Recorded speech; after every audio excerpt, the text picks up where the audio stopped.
خدا وکیلی بین عشق یا پول کدومه؟ پوله. چون عشقمو قبلا انتخاب کردم. چی؟ بچگی دارمش، مادرم. پولم واسه اون میخوام اتفاقا. پولم برای اون میخوای یعنی؟ پولم واسه اون عشقم که مادرم میخوام دستاشو تا اینجا علنی کنم. یه واقعیتی بگم. نه. شما یه هفته بد اخلاق باشش، بی پول باش، معتاد شو، بالاخره زنت دلت میکنه. خب ولی تو معتاد باش، زندان برو، پول نداشته باش، زشت باش، صورتت بسوزه، باز مادرت همون شکلی دوست داره. همینجا بگم خرتم ننه. آدم پولدار دیدم خیرش به خودش هم نمیرسه. آدم بی پولم دیدم خیرش به پولدارم رسیده. بچه 10 ساله دیدم قدی یه خانواده رو میره.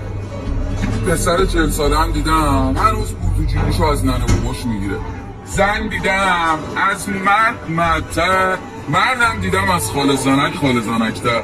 گرگ گرسنه دیدم بره گرفته نخوردش. برده دیدم با گرگا گشت فاز شغال گرفته. آدم تحصیل کرده دیدم حرف میزنه حالت به هم میخوره. بچه سینه سوخته دیدم حرف میزنه دلت میخواد جلوش نظامی وایسی. دنیای عجیبیه، هوا به فصلش نمیخوره، قیمتا به نرخش. آدم پولدار دیدم خیرش به خودش هم نمیرسه. آدم بی پولم دیدم خیرش به پولدارم رسیده. بچه 10 ساله دیدم قدی یه خانواده رو میره.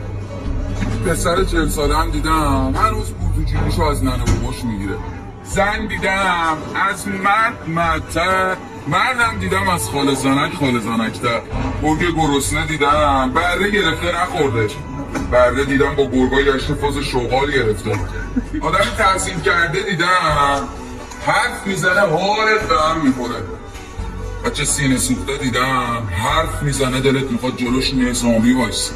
دنیای عجیبیه، هوا به فصلش نمیخوره، قیمتا به نرخش.